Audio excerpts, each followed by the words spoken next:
What rights do people have, and where do they come from? Who gets to make decisions for others, and on what authority?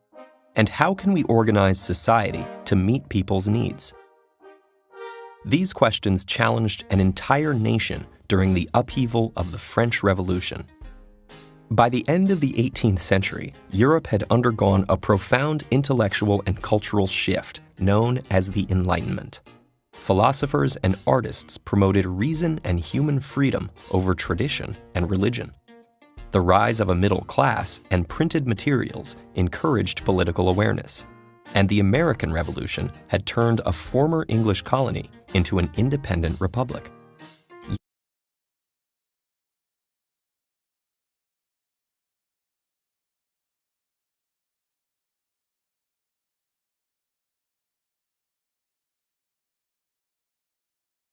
Yet France, one of the largest and richest countries in Europe, was still governed by an ancient regime of three rigid social classes called estates. The monarch, King Louis XVI, based his authority on divine right and granted special privileges to the first and second estates, the Catholic clergy and the nobles. The third estate, middle-class merchants and craftsmen, as well as over 20 million peasants, had far less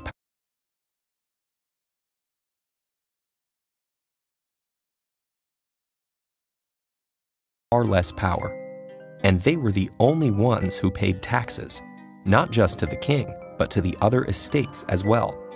In bad harvest years, taxation could leave peasants with almost nothing, while the king and nobles lived lavishly on their extracted wealth. But as France sank into debt due to its support of the American Revolution and its long-running war with England, change was needed.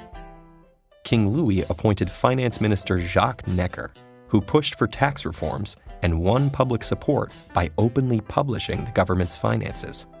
But the king's advisors strongly opposed these initiatives, desperate for a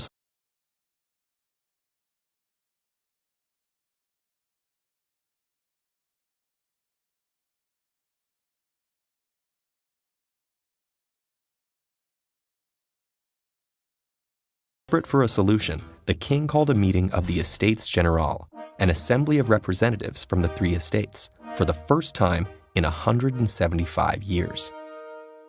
Although the third estate represented 98% of the French population, its vote was equal to each of the other estates. And unsurprisingly, both of the upper classes favored keeping their privileges. Realizing they couldn't get fair representation, the Third Estate broke off, declared themselves the National Assembly, and pledged to draft a new constitution, with or without the other estates. King Louis ordered the First and Second Estates to meet with the National Assembly, but he also dismissed Necker, his popular finance minister. In response, thousands of outraged Parisians joined with sympathetic soldiers to storm the Bastille prison, a symbol of royal power and a large storehouse of weapons.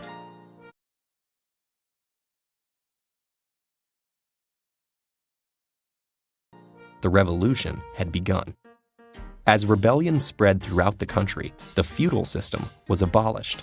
The Assembly's Declaration of the Rights of Man and Citizen proclaimed a radical idea for the time: that individual rights and freedoms were fundamental to human nature, and government existed only to protect them. Their privileges gone, many nobles fled abroad, begging foreign rulers to invade France and restore order. And while Louis remained as the figurehead of the constitutional monarchy, he feared for his future. In 1791, he tried to flee the country but was caught. The attempted escape shattered people's faith in the king. The royal family was arrested and the king charged with treason. After a trial, the once revered king was publicly beheaded, signaling the end of 1,000 years of monarchy and finalizing the September 21st declaration of the First French Republic, governed by the motto Liberté, Égalité, Fraternité. 9 months later, Queen Marie Antoinette, a foreigner long mocked as Madame Deficit for her extravagant reputation, was executed as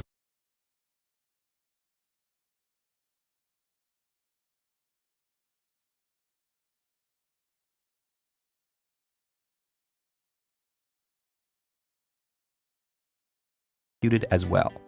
But the revolution would not end there. Some leaders, not content with just changing the government, sought to completely transform French society. Its religion, its street names, even its calendar. As multiple factions formed, the extremist Jacobins, led by Maximilien